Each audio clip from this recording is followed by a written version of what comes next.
তখন কুরুক্ষেত্রে কুরুপাণ্ডবের যুদ্ধ সমাপন হয়েছে। উত্তরার গর্ভে জন্মগ্রহণ করেছে অভিমন্যু পুত্র পরীক্ষিত। মহারাজ ধৃতরাষ্ট্র, রানী গান্ধারী ও দেবী কুন্তী পরলোক গমন করেছে। পাণ্ডবদের শাসনে হস্তিনাপুরে তখন সুখ, সমৃদ্ধি ও শান্তির পরিবেশ।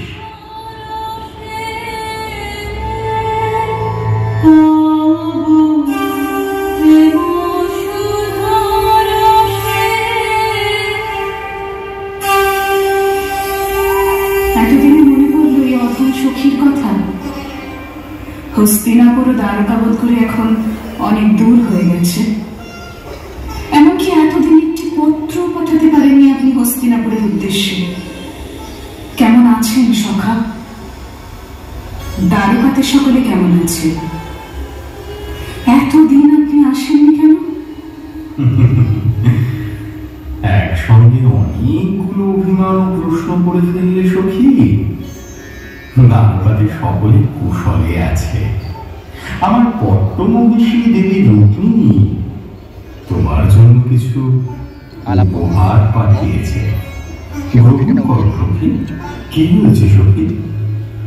বোধ করি আমার আগমনে তুমি প্রসন্ন হওনি। তোমাকে এমন বিষণ্ণ দেখাচ্ছে কেন পাঞ্চালী? আপনার থেকে কিছু লুকানো আমার পক্ষে হয়তো এই জন্মে সম্ভব নয়। তবে আজ হয়তো সত্যি আমি লুকাতে চাইও না। আমার মনে অনেক প্রশ্ন জেগে উঠেছে কেশব, এবং সেই সকল প্রশ্ন আমাকে খুবই উদ্বিগ্ন করে তুলেছে প্রতিনিয়ত। কেশব, কেশব, এই সমগ্র কুরুক্ষেত্র যুদ্ধ কি সত্যি আমার জন্য ঘটল? এই সব কিছুর জন্য কি আমি দায়ী? নিজেকে অযথা দোষারোপ করো না সখী। যা ঘটেছে সেসব পূর্ব নির্ধারিত। প্রত্যেক যুগে পাপ যখন নিজের সীমা অতিক্রম করে তখন তার ধ্বংস নিশ্চিত। এই চিরন্তন সত্য। তুমি সেই পাপ বিনাশ করে ধর্ম প্রতিষ্ঠার পথে মুখ্য চরিত্র ছিলে, এবং এই কার্য যে তুমি যুগে যুগে করে এসেছো সখী। যুগ যুগ ধরে? আমি আপনার কথার অর্থ বুঝতে পারলাম না কেশব। তবে শোনো সখী, কুরুক্ষেত্রের এই যুদ্ধ পূর্ব নির্ধারিত ছিল, এবং এও নির্ধারিত ছিল যে তুমি হবে তার এক প্রধান নিমিত্ত। জগতে যখনই পাপ বৃদ্ধি হয়েছে তখনই তুমি কোনো না কোনো রূপে পাপ নাশের নিমিত্ত হয়ে জন্মগ্রহণ করেছ।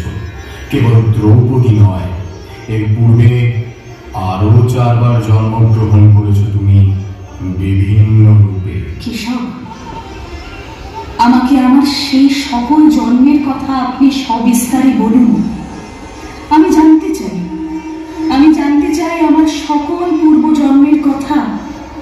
আর এও জানতে চাই কেন আমার এই জন্মেও আমাকে এত পরীক্ষার সম্মুখীন হতে হলো।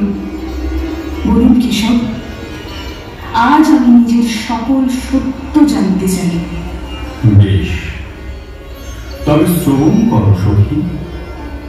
সত্য যুগের আদি থেকে এই দ্বাপর যুগের শেষ লগ্ন অব্দি তুমি 5 বার জন্মগ্রহণ করেছ, এবং প্রত্যেক জন্মেই তুমি বিশেষ বিশেষ কার্য সম্পাদন করতে জন্মগ্রহণ করেছ। প্রথম জন্মে তুমি ছিলে বৃহস্পতি পুত্র কুশধ্বজ ও তার স্ত্রী মালাবতীর কন্যা। ব্রহ্মর্ষি কুশধ্বজ দেবী লক্ষ্মীকে তার কন্যারূপে প্রার্থনা করেন। একদা তিনি যখন বেদ পাঠ করছিলেন তখন দেবী লক্ষ্মী সেই স্থানে বাংময়ী মূর্তিতে জন্মগ্রহণ করেন। বেদ পাঠ করাকালীন জন্মগ্রহণ করে বলে কন্যার নাম হয় বেদবতী।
ছেড়ে তোমার তপস্থলে অবস্থান করেছে। তোমার রূপে আমি মুগ্ধ, বিস্মিত। এমন রূপ এই গভীর অরণ্য মাঝে শোভা পায় না সুন্দরী। তুমি আমাকে গ্রহণ করো এবং আমার সঙ্গে আমার রাজ্যে গমন করো। সেই স্থানই তোমার জন্য উপযুক্ত। আপনি কে হে মহাশয়? এক তপস্বিনীকে বিবাহ প্রস্তাব দিচ্ছেন কেন আপনি? আপনি কি অবগত নন যে ব্রহ্মচারিণী তপস্বিনীকে এমন কোনো প্রস্তাব দেওয়া শোভনীয় নয়? আমি লঙ্কাধিপতি রাক্ষসরাজ দশানন রাবণ, দেবাদিদেব মহাদেবের কৃপা পাত্র আমি। হে রমণী, তোমার মতো তেজদীপ্তা সুন্দরী রমণী আমার সঙ্গিনী হিসাবে শোভায়মান। তোমার রূপে আমি মোহিত। তুমি আমাকে ভজনা করো নারী, তাতেই তোমার সর্বতভাবে সিদ্ধি লাভ হবে। হে রাক্ষসরাজ, আমি আমার সম্পূর্ণ জীবন ভগবান বিষ্ণুর তপস্যায় নিমজ্জিত করেছি। তিনি ভিন্ন আমি অন্য কোনো পুরুষকে গ্রহণ করতে ইচ্ছুক নই। আমার তপস্যার ফলে আমি জন্মান্তরে ভগবান বিষ্ণুকে পতি রূপে লাভ করার বর পেয়েছি। অতএব হে লঙ্কাধিপতি, আমাকে প্রস্তাব প্রদান করা আপনার সময়ের অপচয় মাত্র। আপনি বরং নিজ কার্যে গমন করুন। মূর্খ নারী, তোমার এত বড় স্পর্ধা যে তুমি লঙ্কেশের প্রস্তাব প্রত্যাখ্যান করো। এত দম্ভ তোমার নিজের তুচ্ছ তপস্যা নিয়ে। আমি তোমাকে সুযোগ দিয়েছিলাম যাতে তুমি স্বেচ্ছায় আমার সাথে গমন করো। বেশ, দশানন রাবণের কারো অনুমতি প্রয়োজন নেই। যখন স্বেচ্ছায় গেলে না, তখন বলপূর্বক তোমার কেশ আকর্ষণ করে নিয়ে যাব। এসো, এসো।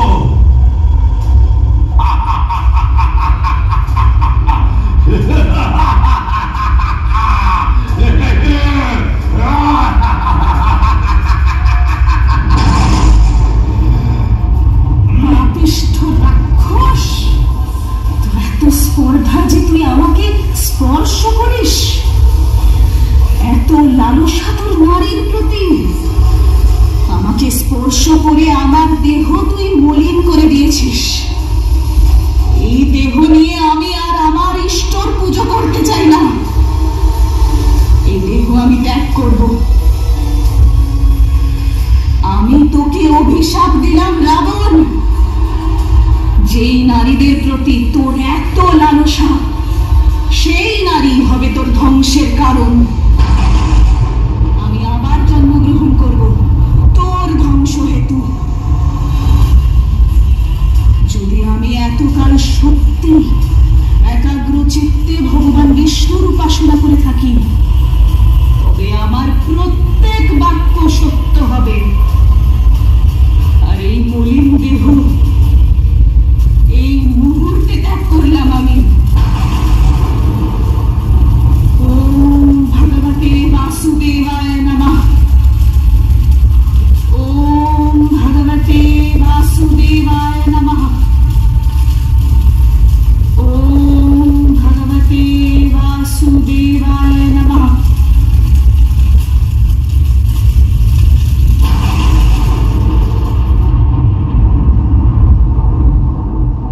তপস্যা করেও দেবী বেদবতী অন্তিমে এই ফল পেলেন। বারবার নারীকেই কেন নিজের সম্মান রক্ষা করতে আত্মবলিদান দিতে হবে কেশব? যে পুরুষ নারীদের অসম্মান করে, তাদের মধ্যে কেন কোনো লজ্জাবোধ থাকে না? দেবী বেদবতীর অভিশাপ বৃথা যায়নি। রাক্ষসরাজ রাবণ তার কর্মফল ভোগ করেন। দেবী বেদবতী পুনরায় জন্মগ্রহণ করেন এবং রাবণ বধের কারণ হয়ে ওঠে। প্রকৃতপক্ষে সেও তোমারই এক পূর্বজন্ম ছিল সখী। কি বলছো সখা? আমি পূর্বজন্মে রাবণ বধের কারণ ছিলাম? কিন্তু কিন্তু রাবণ বধ যে হয়েছিল দেবী সীতার কারণে। তিনি যে স্বয়ং লক্ষ্মী স্বরূপা। আমি কি করে দেবী সীতা হতে পারি? হ্যাঁ সখী, ত্রেতা যুগে তুমি জন্মেছিলে জনক নন্দিনী জানকী সীতা রূপে। এই জন্মেও তুমি ছিলে অজনী সম্ভ্রতা, ভূমিসুতা। মাত্র 6 মাস বয়সকালেই তুমি কেবল এক হস্তে হরধনু উত্তোলন করার ক্ষমতা রাখতে। তাই যখন দেবী সীতা বিবাহযোগ্যা হয়ে উঠলেন, তখন তার পিতা মিথিলার রাজা ওনার স্বয়ংবরে এই শর্ত রাখলেন যে যিনি হরধনু উত্তোলন করতে পারবেন তিনি হবেন দেবী সীতার স্বামী। সেই স্বয়ংবরে দশরথ নন্দন রাম হরধনু ভঙ্গ করেন। কিন্তু বিবাহের কিছুদিন পরে রানী কৈকেয়ীর আদেশে রামচন্দ্রকে বনবাসে যেতে হয়। সঙ্গে যান দেবী সীতা ও সুমিত্রানন্দন লক্ষ্মণ। তারা নিজের কুটির তৈরি করেন দণ্ডকারণ্যে।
হে কান্তিমান, এই গভীর আরণ্যে আপনি কি? আপনাকে তো আগে কখনো এই দণ্ডকারণ্যে দেখিনি। এমন রাজরূপ কি আরণ্যে শোভা পায়? দেবী, আমি অযোধ্যাপতি দশরথ নন্দন রাম। কিন্তু আপনি কে? কেন একাকিনী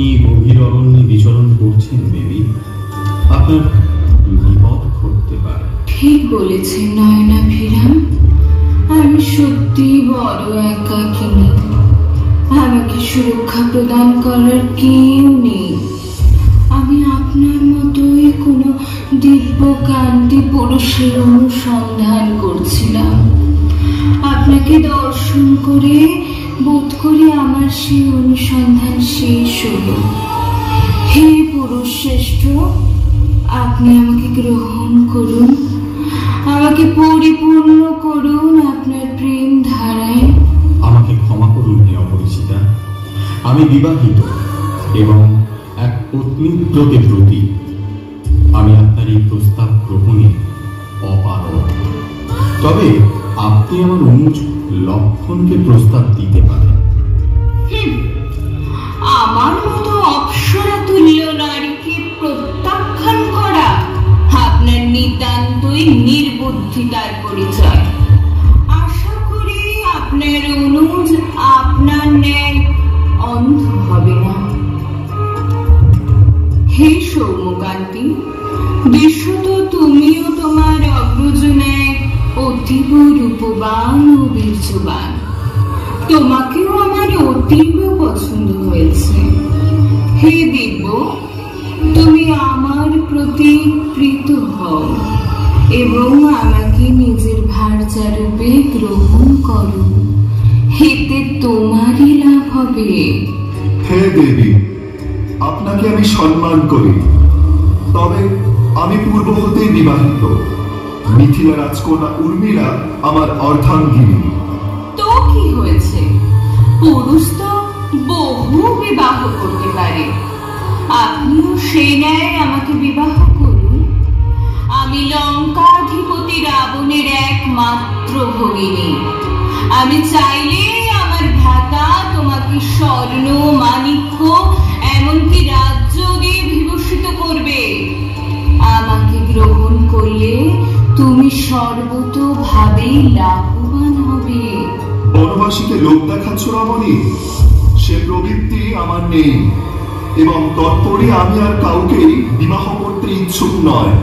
আমার আগ্রজ শ্রীরামের ন্যায় আমিও আমার পত্নীকে নিয়ে সুখী থাকতে চাই। আমাকে ক্ষমা করো, আমি তোমার প্রস্তাব গ্রহণ করতে অপারগ। তোমরা দুই ভ্রাতাই সত্যি মূর্খ। আমার ন্যায় সুন্দরীকে প্রত্যাখ্যান করো কি করে তোমরা? আমার ন্যায় রূপবতী এই ভ্রমণ্ডলে আর কে আছে? কে রমণী? এই রূপের পাশে বোধ করি স্বর্গের অপ্সরা লজ্জিত হবে। তবে নিশ্চয়ই এর জন্যই আমাকে এই দুই ভ্রাতা প্রত্যাখ্যান করেছে। বেশ, আমিও আমার থেকে রূপবতী কাউকে এই দণ্ডকারণ্যে থাকতে দেব না। এই মুহূর্তে আমি এই নারীকে ভক্ষণ করব।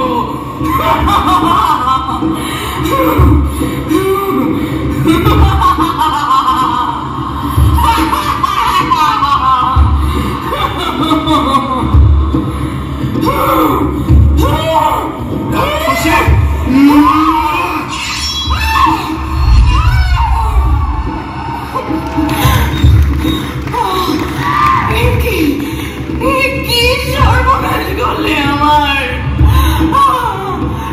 কি সর্বনাশ করলে আমার! তোমাদের আমি ছেড়ে দেবো না। আমার কি ক্ষতি, প্রতিশোধ আমি নেবই। এই প্রতিশোধ আমি নেবই।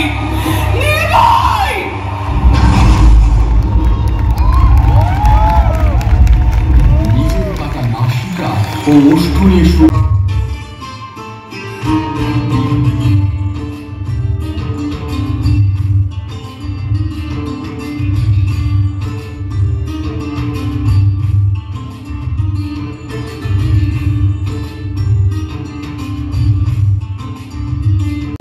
এমন অদ্ভুত মৃগ আমি পূর্বে কোনোদিন দেখিনি।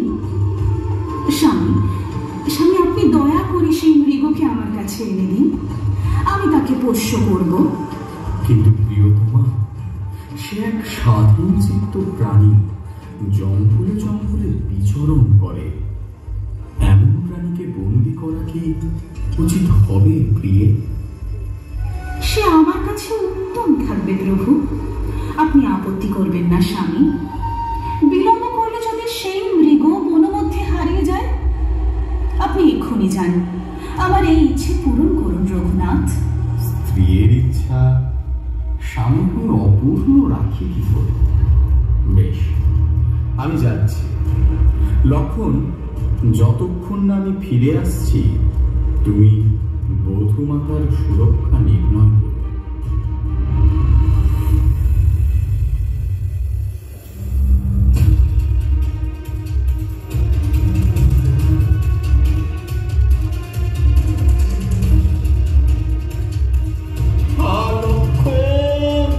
সীতা, আমাকে রক্ষা করো, বাঁচাও আমাকে, রক্ষা করো লক্ষণ, সীতা আমায় রক্ষা।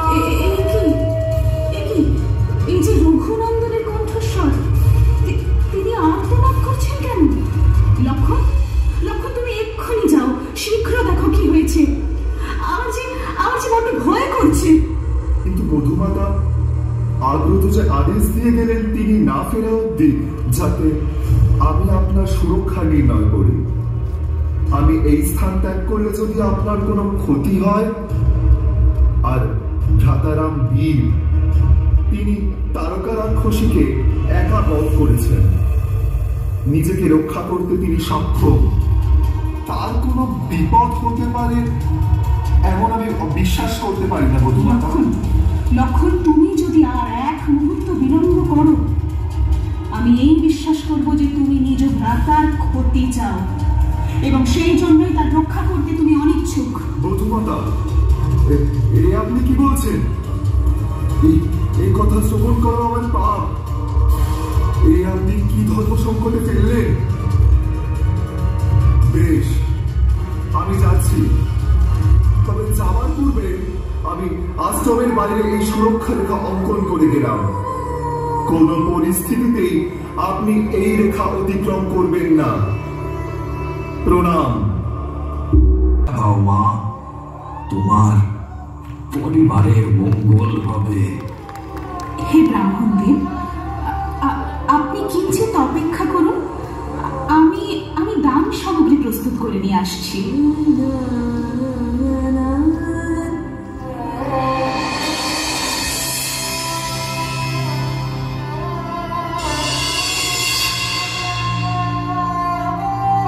হে বিপ্রবর, এই সামান্য ভোজ্য গ্রহণ করুন। তুমি এত দূর হতে ভিক্ষাদান কেন করছো মা? এই যে এক ব্রাহ্মণ ভিখারির জন্য অতীব অপমানজনক। আমি কোনো নিম্নবর্ণীয় অস্পৃশ্য নই। অবহেলায় দেয়া দান প্রত্যাখ্যান করছি এবং তোমার সমগ্র পরিবারকে অভিশাপ দিচ্ছে। না না না না ব্রাহ্মণদেব, এমন করবেন না। আপনি দাঁড়ান, আমি আসছি।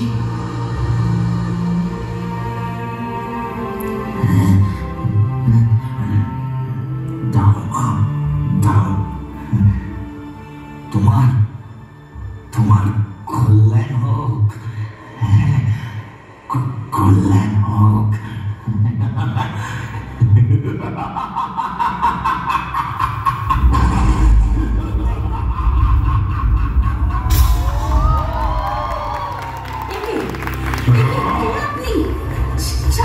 ছাড়ুন, আমাকে ছাড়ুন বুঝি। আমি একজন বধূ, আমাকে স্পর্শ করলে ধ্বংস হয়ে যাবেন আপনি। আমার স্বামী আপনাকে বিনাশ করবে। ছাড় আমাকে, পাপিষ্ঠ দানব, ছাড়। রঘুনন্দন, আমাকে রক্ষা করুন, রক্ষা করুন, বাঁচান আমাকে রঘুনন্দন, বাঁচান। অনেক অপমান সহ্য করেছি আমি রাক্ষস রাজ দশানন রাবণ। আজ আমার বোন সুপ্পনাখার নাক কাটা প্রতিশোধ দিতে মৈথিলি তোমাকে আমি হরণ করলাম। কোনো কেউ আসবে না তোমায় রক্ষা করতে। বলো বলো আমার সাথে।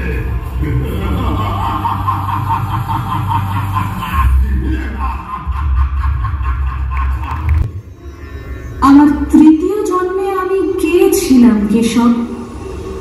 কি ঘটেছিল আমার সেই জন্মে? তৃতীয় জন্মে তুমি ছিলে বিদর্ভ রাজকন্যা। বিদর্ভরাজ তোমাকে লাভ করেছিলেন দমন মুনির সেবার ফলে, তাই তোমার নাম ছিল দময়ন্তী। দময়ন্তী সেই কালে সর্বোত্তম সুন্দরী ছিলেন। তার রূপ দেবতাদেরও আনন্দিত করত। এবং সেই সমকালে নিষধ রাজ্যের রাজা ছিলেন পরম বীর, পরম পরাক্রমী এবং অত্যন্ত রূপবান পুরুষ নল।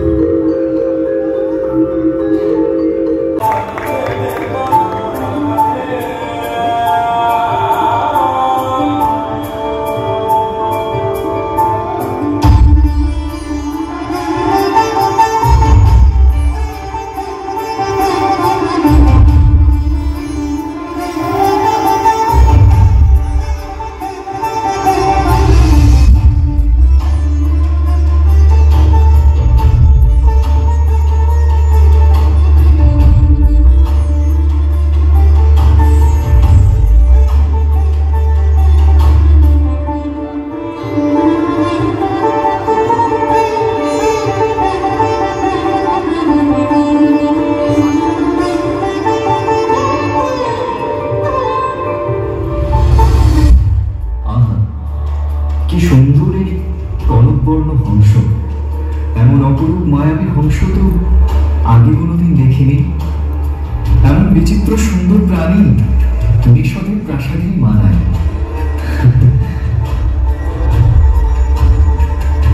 হে রাজন, দয়া করুন, আমাকে বন্দি করবেন না। আপনি আমাকে মুক্ত রাখলে আমি আপনার প্রীতিকার্য করব। আমি বিদর্ভ রাজ্যে গিয়ে রাজকুমারী দময়ন্তীকে আপনার ব্যাপারে এমনভাবে বলবো যাতে তিনি আপনি ভিন্ন অন্য কোনো পুরুষকে কামনা না করেন।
প্রণাম রাজকন্যা।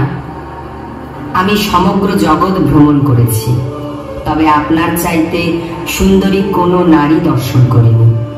আপনি নিঃসন্দেহে নারী রত্ন। আপনার পতি হওয়ার যোগ্য সমগ্র জগতে কেবল নিষধ রাজ নলই আছেন। আপনি যেমন নারী রত্ন, তিনিও তেমনি পুরুষ শ্রেষ্ঠ, মূর্তিমান, কন্দর্পর ন্যায় রূপবান। উত্তমের সঙ্গে উত্তমার মিলন অতিশয় শুভকর হবে।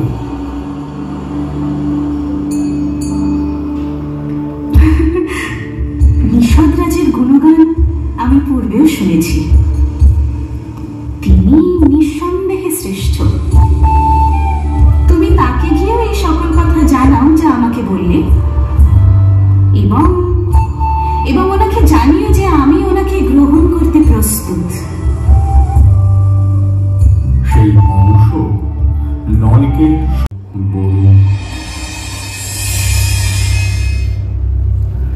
হে দিব্য মূর্তিগণ, আপনারা কারা? বোধ হয় আপনারা স্বর্গের দেবগণ। আমাকে আপনাদের পরিচয় প্রদান করে কৃপা করুন। হে নিষাদরাজ, আপনি ঠিকই অনুমান করেছেন। আমি দেবরাজ ইন্দ্র এবং এনারা অগ্নিদেব, বরুণদেব। আমরা এসেছি বিদর্ভ কন্যা দময়ন্তীর স্বয়ংবর সভায় এবং আমরা চাই আপনি আমাদের এক সাহায্য করুন। তবে আপনাকে প্রতিশ্রুতি দিতে হবে যে আপনি আমাদের কার্য করবেন। বেশ, আমি প্রতিশ্রুতি দিচ্ছি আমি নিজ সাধ্য মধ্য আপনাদের সকল সাহায্য করার চেষ্টা করব। বলুন, আমি আপনাদের কি সাহায্য করতে পারি? হে নল, আমরা চাই যে তুমি আমাদের দূত হয়ে রাজকন্যা দময়ন্তীর নিকট গিয়ে তাকে জানাও যে আমরা দেবগণ তার পানি প্রার্থী, তিনি যেন আমাদের মধ্যেই কাউকে চয়ন করে। হে অমরবৃন্দ, আমি যে স্বয়ং এখানে তাকে লাভ করতে এসেছি, তাকে নিজে লাভ করতে চাই, তার কাছে অন্য কারোর প্রস্তাব নিয়ে দূত রূপে যাব কিভাবে? হে সত্যব্রত, আপনি প্রতিশ্রুতি দিয়েছেন যে আপনি আমাদের দূত হবেন। এখন আপনি বিমুখ হতে পারেন না। বেশ, তবে তাই হোক। আমি আপনাদের বার্তা নিয়ে বিদর্ভ কন্যার নিকট যাব। পথে দেবগণ আমাকে প্রতিশ্রুতিবদ্ধ করে যে তাদের হয়ে দূত কার্য আমাকেই করতে হবে। আমি নিজ কথা হতে বিমুখ হই কিভাবে দেবী? বোধ করি দেবগণ ইচ্ছাকৃত আপনাকে এমন সংকটে নিক্ষেপ করেছে। বেশ, আপনি নিশ্চিন্ত হন এবং দেবগণকে বলুন আমি চাই যাতে তারাও আমাকে আমার স্বয়ংবর সভা হতেই জয় করে। আপনিও কিন্তু নিশ্চিতভাবে সেখানে আসবেন নিষাদরাজ। মনে রাখবেন, আপনি কিন্তু চিরকাল তাঁদের দূত হওয়ার প্রতিশ্রুতি দেননি। আপনার দূত কার্য এই মুহূর্তে সম্পূর্ণ হয়েছে। বেশ, তবে তাই হোক। এবং তিনি এই কথা জানিয়েছেন যে তিনি আমি ভিন্ন কাউকে গ্রহণ করতে ইচ্ছুক নন। তথাপি আপনাদের সম্মানে দেবী দময়ন্তী এটাই চান যাতে আমরা সকলে তার স্বয়ংবর সভায় তার সামনে উপস্থিত হই। তখনই তিনি নিজের জন্য উপযুক্ত পাত্র নির্ণয় করবেন। বেশ, তবে তাই হোক।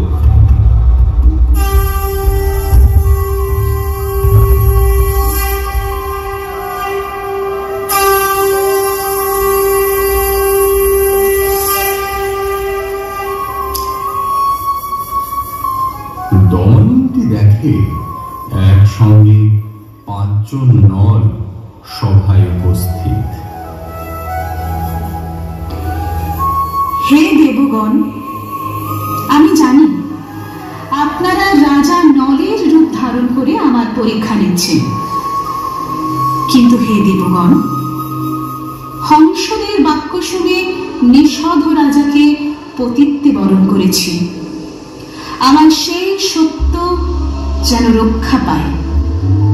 যদি সত্যই আজ অব্দি রাজা নল ছাড়া অন্য কাউকে কামনা না করে থাকি, যদি আমি ভক্তিমতী ও নিষ্ঠাবতী হয়ে থাকি, তবে হে দেবগণ, আপনারা নিজ রূপ ধারণ করে রাজা নলকে ছিনিয়ে দিন।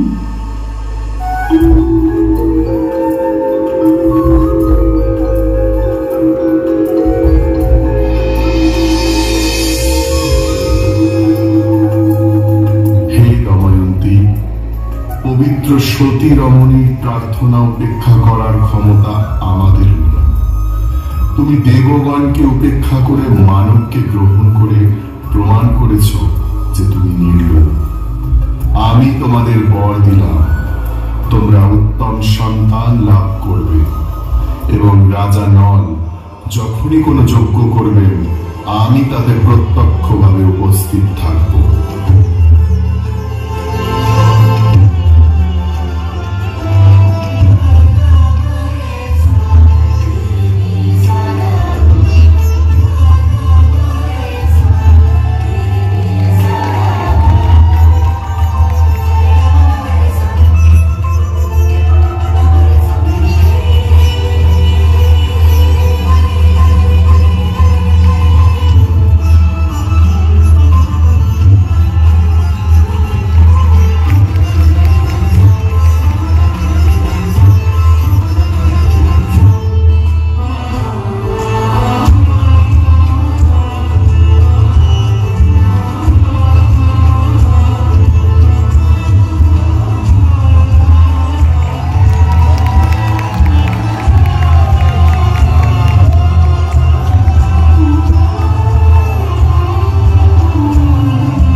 এই ভেবে যে তাকে না পেলে দময়ন্তী পিত্রালয় গমন করবে, কিন্তু পতিব্রতা দময়ন্তী 12 বছর ব্যাপী আক্রান্ত, তথাপি তুমি কোনোদিনও তার অনাদর করনি।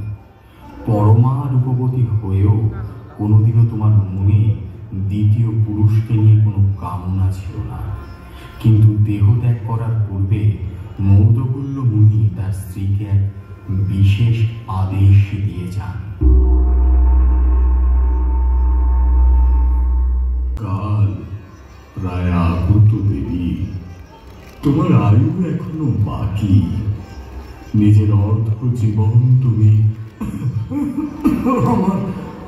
আমার সেবায় ব্যয় করেছ। আমি চাই তুমি বাকি জীবন নিজের সুখের কথা চিন্তা করো। স্বামী, স্বামী, আপনার সেবা করা আমার ধর্ম, আমার কর্তব্যও বটে। আমি এতেই নিজের সুখ খুঁজে পাই। আপনি আমাকে ভালোবাসেন, এটাই আমার সর্বোত্তম সুখ। স্বামী, তুমি সতী পতিব্রতা নারী, তুমি এমন কথা বলবে সেটাই স্বাভাবিক। তবে প্রিয়ে, এই কথাও সত্য যে তুমি চাইলে রাজরানী হতে পারতে। তোমার রূপ স্বর্গের দেবীর চাইতে কম না। যেমন রূপবতী তুমি। ওম নমঃ শিবায়, ওম নমঃ শিবায়, ওম নমঃ শিবায়, ওম নমঃ শিবায়।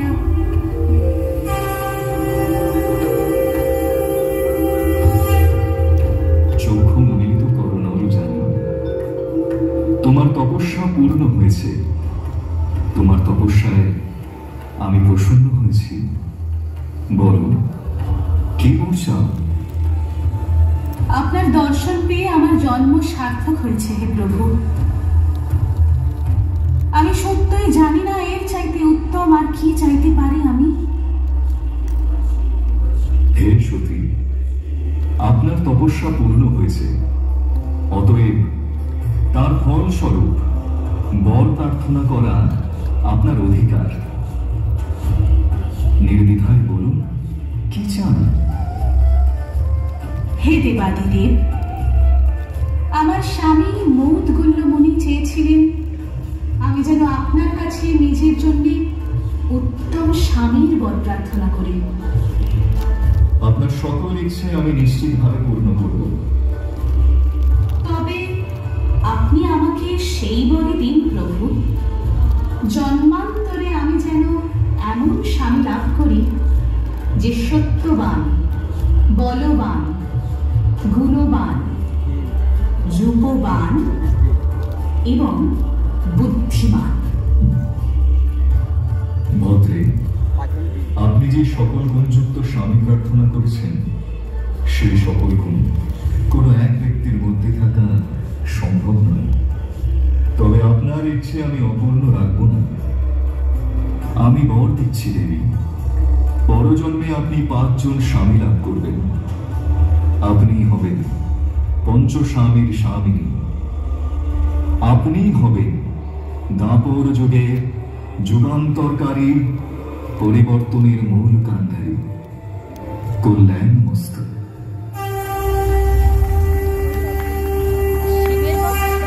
তিনি চাননি, তিনি বাধ্য ছিলেন আমাকে গ্রহণ করতে। শৈশব কি তা আমি জানি না। জন্মের পর কোনোদিনই পিতার স্নেহ পাইনি। যেদিন পিতাকে আমি আপনার অস্ত্রাঘাত থেকে রক্ষা করলাম, সেই দিন উনি আমাকে গ্রহণ করলেন। আমার স্বয়ংবর হলো ঠিকই, আমি নিজের স্বামীকেও চয়ন করলাম, কিন্তু আমার সেই সিদ্ধান্তের কোনো দাম কি ছিল? আমার স্বামীর মাতৃ আদেশের জন্য আমাকে 5 জন স্বামীকে গ্রহণ করতে হলো, সেও নাকি আমারই পূর্বজন্মের তপস্যার ফল। এ কেমন ফল কেশব? আমার 5 স্বামী প্রতিজ্ঞা করেছিলেন যে আমি ভিন্ন তাদের আর কোনো স্ত্রী থাকবে না, কিন্তু সেই প্রতিশ্রুতিও কি তারা রেখেছেন? কেউ রাখেনি, কেউ না। যখন আমি সবকিছু মেনে নিলাম, তখন কুরুসভায় পাশা খেলায় আমার স্বামী আমাকে এক পণ্য বস্তুর মতো বাজি রাখলেন। একবারও কি আমার অনুমতি নেওয়া হয়েছিল? তাদের বুদ্ধিহীনতার জন্য আমার সঙ্গে যা ঘটেছিল, আপনার মনে পড়ে তাকে সব? সেদিন আপনি আমার সম্মান না রক্ষা করলে হয়তো বেদবতীর মতন আমাকেও দেহত্যাগ করতে হতো। মনে পড়ে সখা? মনে আছে সখী, সেই ভয়ঙ্কর কদর্য দিনের কথা কেউ কোনোদিন ভুলতে পারবে না। সকলেই তোমাদের জন্য অপেক্ষা করছে। যাও পুত্র, সবার মাঝখানে রাখা ওই বিশাল পাশার ছকের কাছে গিয়ে বসো। ভ্রাতা শকুনি এবং যুবরাজ দুর্যোধন সবার মধ্যস্থলে গিয়ে বসুক। তোমরা নিজেদের মধ্যে সৌহার্দ্য বজায় রেখো পুত্র। এবার পাশা খেলা শুরু হোক। যুবরাজ দুর্যোধন, আমার এই মহামূল্যবান মণিটা দেখছো? এই মণি কোনো সাধারণ মণি নয়। সমুদ্রের স্রোতের মুখ থেকে এই মণির জন্ম। আমার কণ্ঠহারের মধ্যে সর্বাপেক্ষা উজ্জ্বল এই মণি আমার পণ। এবার তুমি তোমার পণের কথা বলো। মহারাজ যুধিষ্ঠির, আপনার ওই মণির তুলনায় আমার পণ হয়তো নিতান্ত অল্প মূল্যের। তবু বলি, বহুতর ধনরত্ন এবং বহু মণিমাণিক্য আমি পণ হিসেবে রাখলাম। এই পণ আপনি তুচ্ছ জ্ঞান করবেন না মহারাজ। আমার এই পণ আপনি জয় করুন। পুত্র দুর্যোধন, ঠিক কোন দানটা চাও তুমি? আমাকে বল। মাতুল, আমার জন্য আপনি 6 এনে দিন। আচ্ছা বেশ। বৎস যুধিষ্ঠির, এই দেখো আমার 6। আমি জিতব। এই যে 6। দুর্যোধন, ধর্মরাজের ওই মণিটা এখন তোমার। সত্য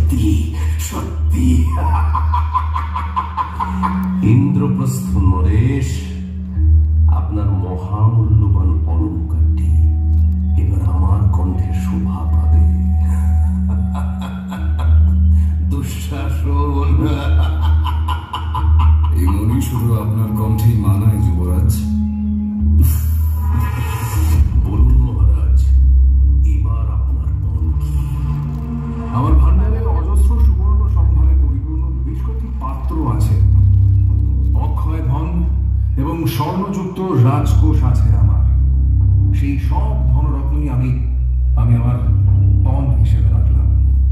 তোমার পণের কথা ভালো করে ভেবে বলছো তো ধর্মপুত্র? আমি যা বলি সততার সঙ্গে বলি, আমি কখনো সততা করি না। দান দিন মাতল। এই যে ধর্মপুত্র, এই দেখো তোমার সেই অক্ষয় ধনরত্ন এখন দুর্যোধনের অধিকারে। আমি জিতলাম। মহারাজা যুধিষ্ঠির, তোমার আর কোনো ধন সম্পত্তি নেই? এর মধ্যে সব ফুরিয়ে গেল নাকি? না, ভীম, অর্জুন, নকুল সহদেবের অঙ্গে যে দুর্মূল্য অলঙ্কার সকল রয়েছে, সেসব অলঙ্কার এবার আমার পণ। আমি সেই পণ দিয়ে খেলব। বেশ বেশ বেশ, তোমার ভ্রাতাদের যদি নিরাভরণ দেখতে চাও তাহলে আমি আর কি করতে পারি বলো? আমি জিতলাম। পুত্র দুর্যোধন, 4 পাণ্ডবের সমস্ত আভরণ এখন তোমার। দুঃশাসন, ওদের সব কটা আভরণ ছিনিয়ে নিয়ে আমাকে এনে দাও ভ্রাতা। যথা কাজ করেছ, আমি এখন নিয়ে আসছি। খেলা থামিও না যুধিষ্ঠির, আরো কিছু পণ রেখে দেখোই না, জিততেও তো পারো। রাজমুকুট সহ আমার সমস্ত মহার্ঘ অলঙ্কার এবং পরিচ্ছদকে পণ রাখছি। রাজমুকুট, যুধিষ্ঠিরের রাজমুকুট, এটা তো জিততেই হবে। ওই রাজমুকুটটা আমার চাই মাতল। পাবে পাবে, এত উতলা হচ্ছে কেন পুত্র? এই আমি দান ফেললাম, এই দেখো দুর্যোধন। দুর্যোধন, যুধিষ্ঠিরের রাজমুকুট এখন তোমার পুত্র।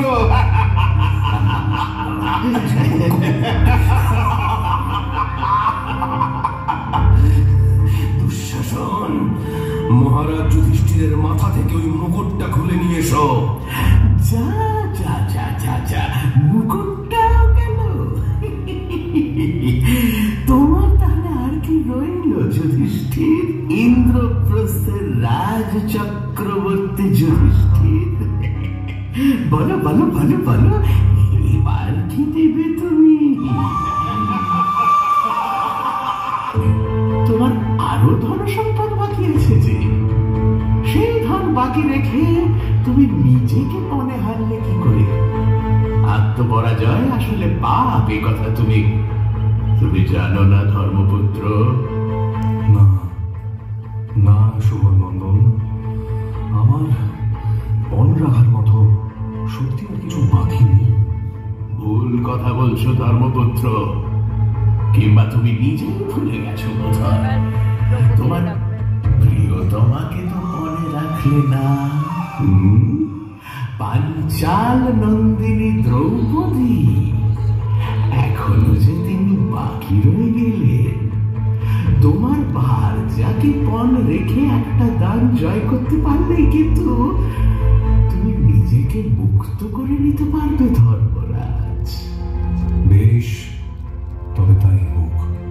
যিনি দীর্ঘ নন, হর্ষাও নন, কৃষ নন, স্থূল নন, যার কেশপাশ কুঞ্চিত এবং দীর্ঘ, যিনি পদ্মগন্ধা, সেই পাঞ্চাল নন্দিনী দ্রৌপদীকে আমি এবার পণ হিসেবে ঘোষণা করছি। এই পণটা আমার চাই চাই চাই। আপনি যে করেই হোক এই পণটা আমাকে জিতিয়ে দিন। আরে পুত্র, তোমার মাতুল তোমাকে কখনো হারতে দিয়েছে নাকি?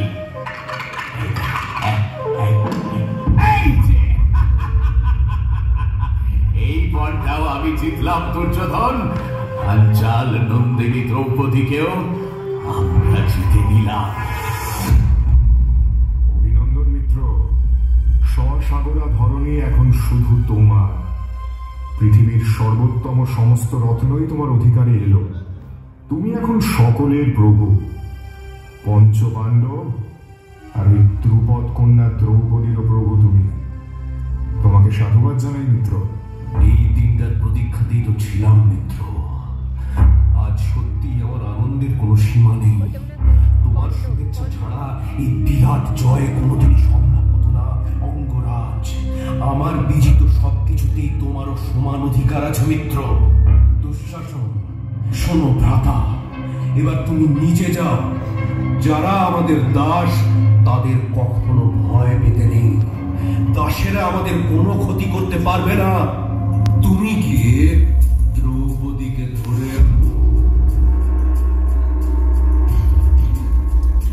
ক্ষমতা ছিল না যে আমাকে রক্ষা করতো। আপনি সেই দিন আমাকে রক্ষা না করলে। সখী, তোমার দেওয়া বস্ত্রখণ্ড আমি তোমাকেই পুনরায় ফিরিয়ে দিয়েছিলাম মাত্র। আর তোমাকে রক্ষা করা যে তোমার সখার কর্তব্য সখী।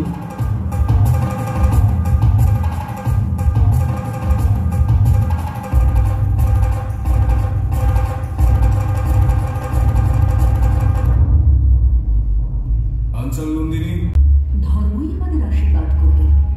আমি প্রার্থনা করি কৌরবরাও যেন সেই ধর্মকেই ধরে থাকতে পারে। আরে পাপিষ্ঠা, যুবরাজ দুর্যোধনের আদেশ অমান্য করছিস তুই। সারা পৃথিবীর লোক যাকে সমীহ করে চলে, সামান্য নারী হয়ে তুই তাকেই অবজ্ঞা করিস। তোর অতিরিক্ত সাহস না? ভেবেছিস বুঝি ভীমসেন তোকে বাঁচাবে?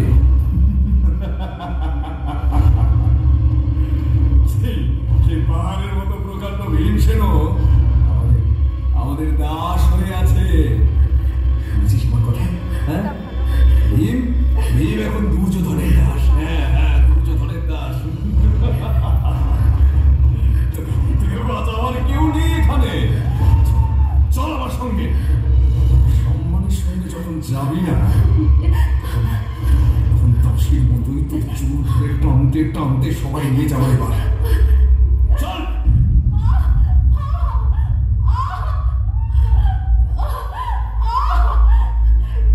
খবরদার দুঃশাসন, আমার কেশ স্পর্শ করবে না। ছেড়ে দাও, ছেড়ে দাও বলছি। মহাপাপ তুমি করো না, করো না দুঃশাসন, করো না। পাঁচ প্রতি যায় সে আবার পাপ পুণ্যের বিচার করছে। ওটা নারী, তার আবার গর্জন। হ্যাঁ, চুল ধরে টেনে নিয়ে যাবো। দুঃশাসন, দুঃশাসন আমাকে ছেড়ে দাও। তোমাকে হাত জোড় করে অনুরোধ করছি। আমি রজস্বলা। আমার পরিধানে একখানি মাত্র বস্ত্র আছে। এই অবস্থায় আমাকে সবার মধ্যে নিয়ে যেতে পারো না দুঃশাসন, পারো না, পারো না। কি বললো? শুনতে পেলে না তুমি? তুমি এখন আমাদের দাসী দাসী দাসী। রজস্বলা হও, বিবস্ত্রা হও কিংবা বিবস্ত্রা হও, যেভাবেই থাকো না কেন, তোমাকে আমি সবাই নিয়ে যাবো। সেবা করবে, আমাদের ভজনা করবে তুমি। হ্যাঁ,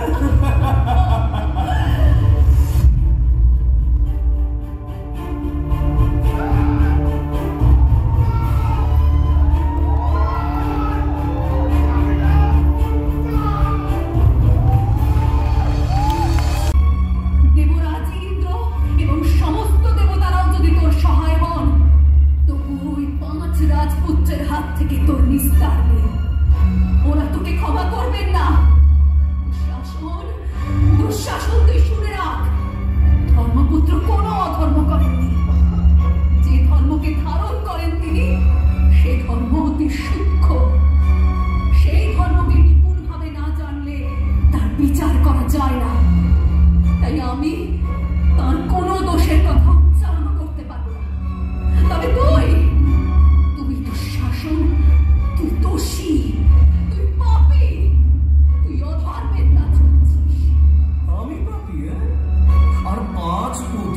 তুমি তো অতি পুণ্যবতী নারী।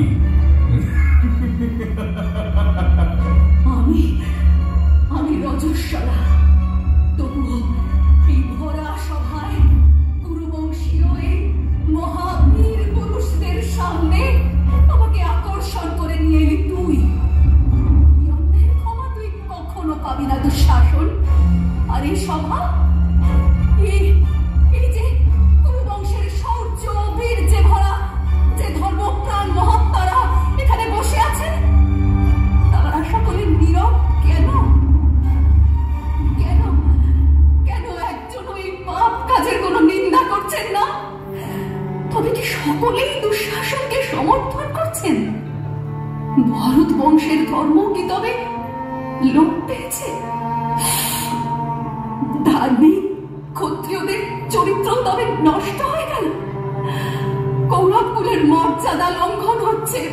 প্রকাশ্য সভায় কৌরব রাজবধূর এমন চরম লাঞ্ছনা হচ্ছে, আর আপনারা সকলে নিথর হয়ে বসে আছেন। এই সভাকে ধিক্কার জানাই আমি, ধিক্কার জানাই। তোমাকে আমরা ধর্মমতেই জয় করেছি দ্রৌপদী। তোর ধর্মরাজ কি জিজ্ঞাসা করো না? আর সবার বাকি ধার্মিকরা তো সেই কারণেই নীরব হয়ে আছেন। এই কথাটা তুমি বুঝতে পারছো না কৃষ্ণা? তুই ধর্মের কি বুঝিস? দুঃশাসন, ভীষ্ম, দ্রোণ, মহামতি বিদুর, রাজা ধৃতরাষ্ট্র, এদের কি কোনো প্রাণ নেই? কৌরব শ্রেষ্ঠ এই বৃদ্ধগণ এমন ভয়ানক অধর্মের দিকে চেয়েও দেখছেন না আপনারা? তাদের সামনেই তাদের কুলবধূকে লাঞ্ছনা করার সাহস দুঃশাসনের হয় কি করে?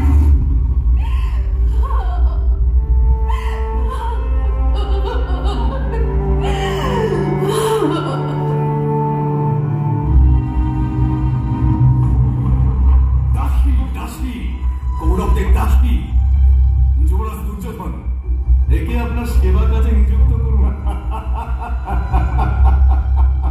যথার্থ বলেছে দুঃশাসন। মিত্র দুর্যোধন, আর দেরি কিসের? ওই দাসীকে রাজসভার কাজে নিয়োগ করো। পুত্র দুর্যোধন, এখন তো তোমার হাতেই সব আছে।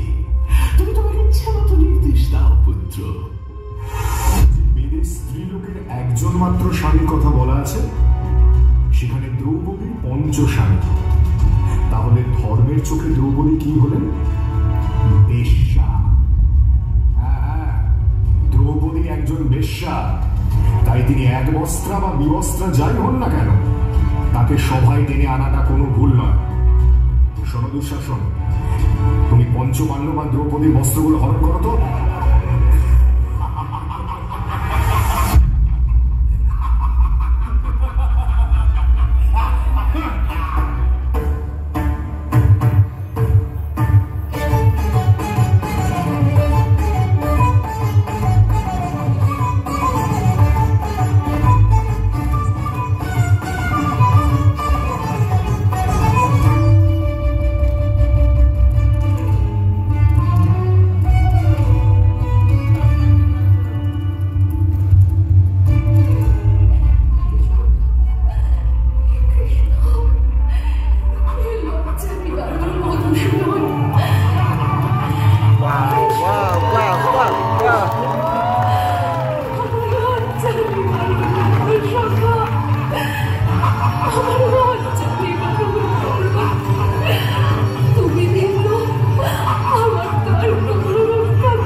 বন্ধন করবে না। মনে পড়ে ভ্রাতা ভীম তোমার সেই প্রতিজ্ঞা রক্ষা করেছিল।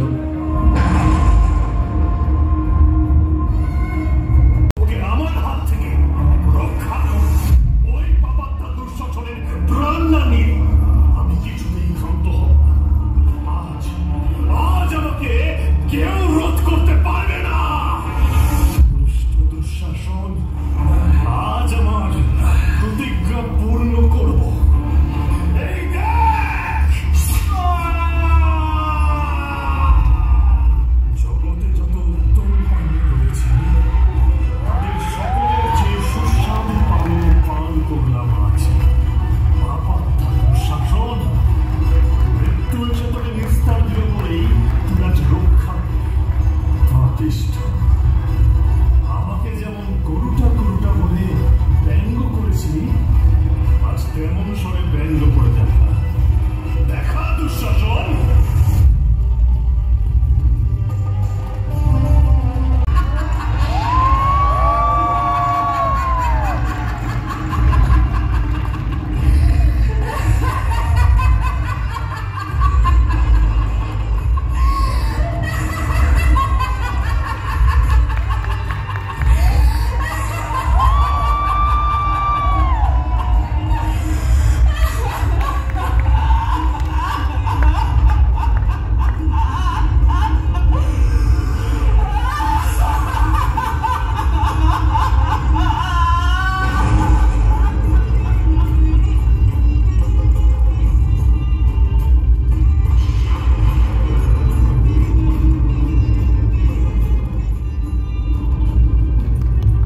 লাঞ্ছিত করবে, রক্ষকই ভক্ষক হয়ে উঠবে।